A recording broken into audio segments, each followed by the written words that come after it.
Hello, welcome back to another manga unboxing. Today we have pretty decent sized haul here. Most of it right stuff like usual, but some eBay stuff we're going to start off with here. I really started to get into this series recently, um, in terms of collecting it, which it's kind of the worst thing in the world to collect because it's so hard to find. Number 10, it's like $1,000, but this is number 4. The spine here is super sun damaged, so this copy is kind of crappy. Online, of course, they only show the front, which looks pretty decent, and the back.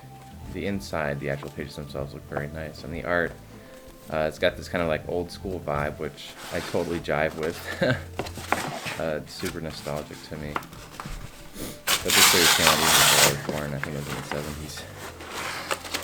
Or maybe it was the 80s. My cats always like to join in, see what's going on.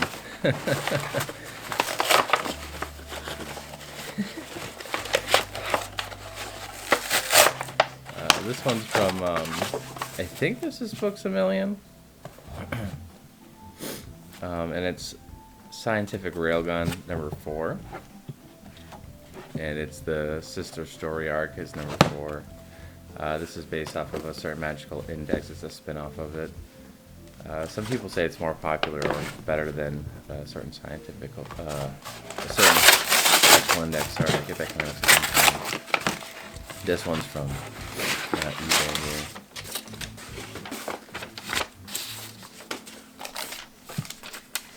And again, certain scientific railgun. This is also pretty difficult to collect. Number 7 itself is pretty hard. This is 12. Meet your new best friends. I think this has a certain Astral Buddy in it, which is a new one, but I haven't really read too much of the certain Etc. series, so I'm not quite certain. This is Things from Another World here. They're decent. It's kind of pricey to get through these guys, but they have a few things that are in print that are hard to get right now, like I Am a Hero, which recently went out of print, which is kind of a bummer because I just started collecting it when I just got into manga collecting in July. It's kind of when I restarted collecting because I had money.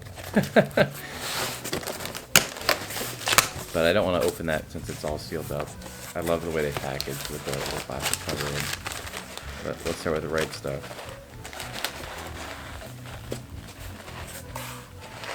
Let's see here. So this is a certain magical index. Looks like this one's going to have the main origin story of the railgun in it, which is pretty neat. Negima number 4, which I think I said this before, but I never used to really want to read Negima because it just seemed like a harem to me. But I guess it could be a decent battle manga. But since I really liked UQ Holder, I decided to give it a shot. The omnibuses are like kind of solid, but I feel like that spine's gonna break the second I start to read it. But the art of Negima, it looks pretty good actually. I haven't really read it too much to see if it gets too cutesy or anything like that for my tastes. But the fights that I've skimmed through are pretty sweet. And I think this is the last Negima volume I got here, number 5. I think there's only 8 omnibuses, and then you have to collect the rest from the singles. I don't get why they just put everything in singles. I kind of don't like when they mix and match it like that. Like, if you're going to go and release the omnibuses, due to licensing things, why not just re-release everything into an omnibus? I don't get that. But whatever.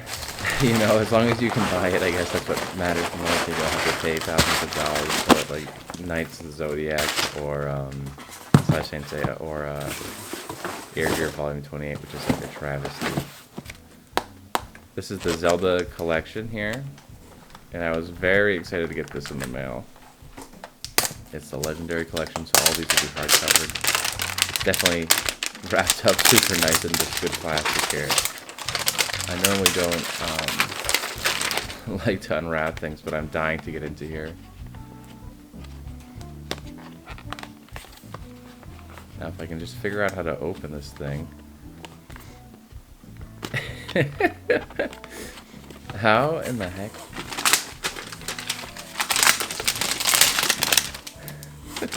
Maybe I just have to keep unwrapping it. Maybe there's something else I'm missing here. There's the back insert, which lists them all, and a nice little picture of like comes with a poster.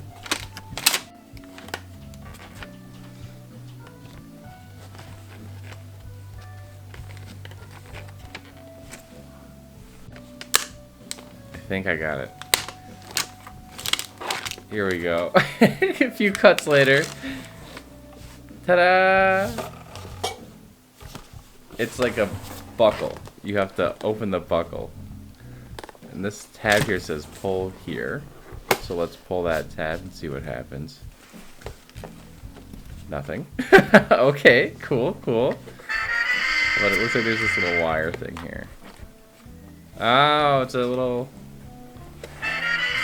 Wait. There we go.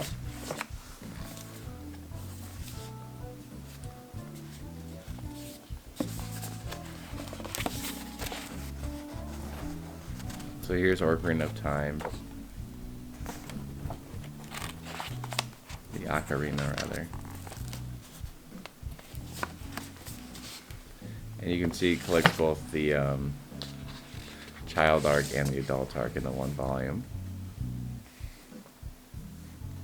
This is the the Oracle of Seasons and Ages, again collected in one volume, and this is a super good quality book, hardcover of course.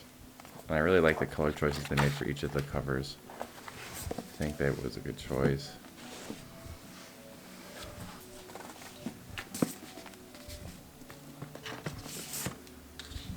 Let's see, keep on going here. This is Majora's Mask and A Link to the Past, which is a pretty epic combo. If you ask me, I feel like those are, you know, two of the best games. And probably two of the better stories as well. So it looks like it ends with A Link to the Past, which starts with Majora's Mask.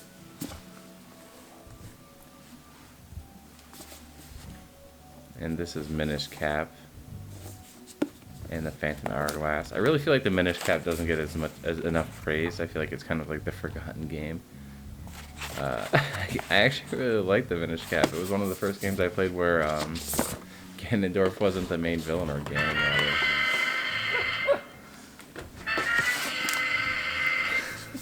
And I keep hitting that thing there. That's great.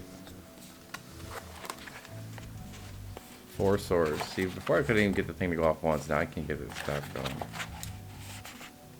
4 swords I never played because I didn't have 3 friends to play it with, and I thought that it was impossible to play unless you had 3 friends. And when I was a kid, I was like, man, who has 3 friends over their house to beat a whole JRPG? That's crazy. So I never beat it. Because like I would have a different friend over, and my parents would only let me have 1 friend over, my brother have 1 friend over for the most part. Alright, so you see these white plastic tape here?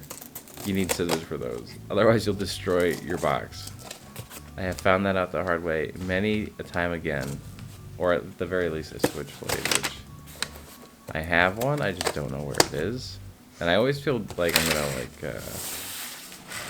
I always feel like I'm gonna damage the book with it. But you know, I don't know why I feel that way. I feel like scissors are gonna do damage if anything's gonna do damage too. You know, it's definitely an unreasonable fear I have.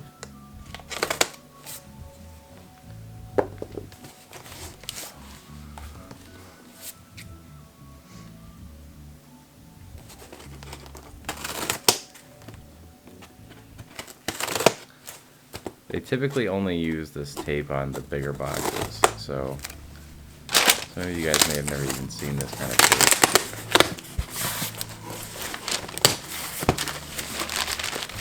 Consider yourself lucky, honestly. Alright, let's start going through this now. We've got these cards here. I don't really know what they're for. I get that it's to advertise one of their games. I don't know what game though, because it's the card itself. It either says it and I just goes over my head, or I just don't know. So here we have Spirit Circle number 2. Earlier I opened Spirit Circle #1, same guy who made Planet With, and I love Planet With. I've read it, and it is pretty good. I really like it so far. It's about kind of being reborn and seeing his past lives. JoJo's Part 4, #7. We're winding down to the end of Part 4 here. Neon Genesis Evangelion 1, 2, and 3. I haven't read this, but people say the ending is different than the anime, so I figured I'd give it a read through. Devilman. I've never read Devilman before, but I watched Crybaby, and sorry, out of focus. The art's a bit of a turn off for some people, but I've been dying to read through it. Astra, Lost in Space. Sorry, it's so blurry. I had my girlfriend do the camera work so that way this wouldn't happen. But she must not be paying attention. Oh, that's so funny. My Hero Academia 25. I'm so far behind in this, I'm nowhere near it. But this is like one of the sickest covers they've ever made.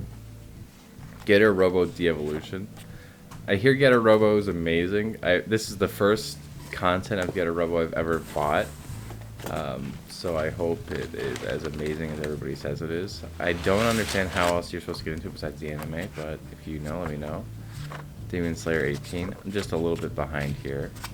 I've got no idea what any of those scenes mean. But I love the author's caricature of the gator with the slanted glasses and everything. Cracks me up.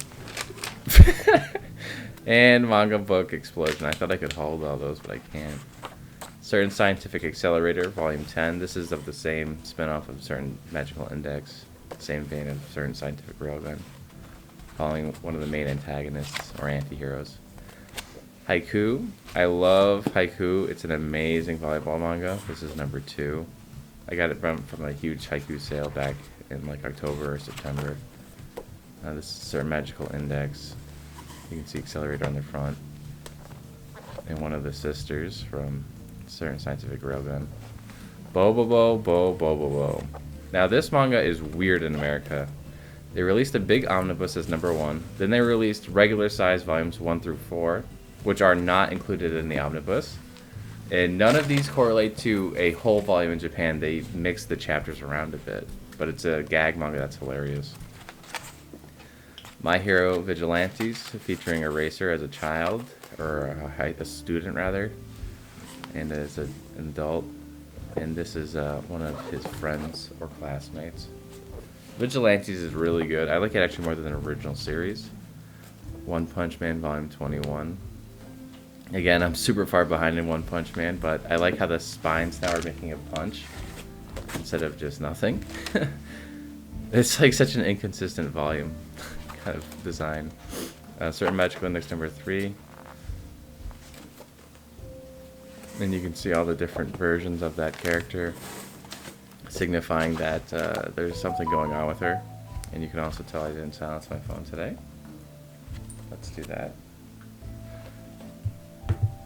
And again, certain Magical Index here. It's #5.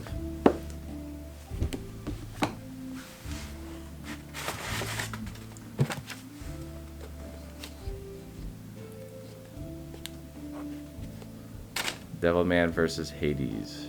So this is actually a Mazinger and Devilman crossover.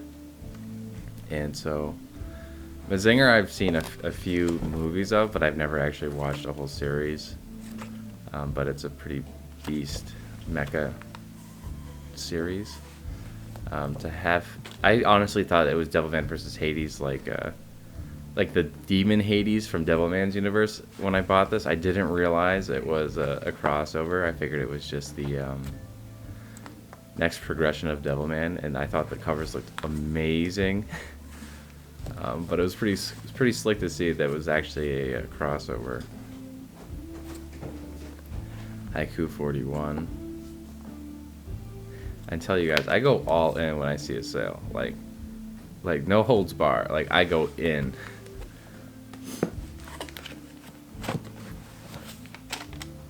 And now we have bo-bobo-bo, bo-bobo-bo, #5.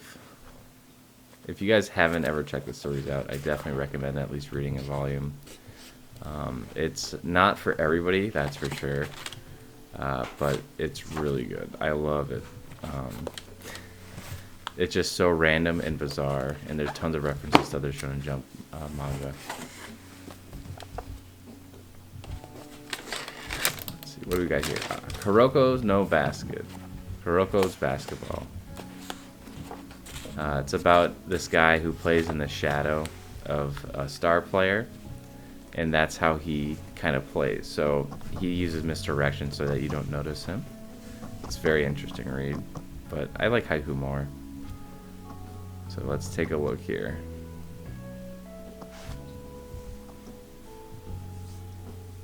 Pretty decent haul. I like the size here. The only thing that's really disappointing to me is that Knights of the Zodiac. So sun damaged. Well, that's it for today. Thanks for watching, and if you enjoyed it, leave a comment, leave a like. If you didn't enjoy it, well, leave a comment too. Let me know where I failed you. Everybody have a good day. Thanks. Bye.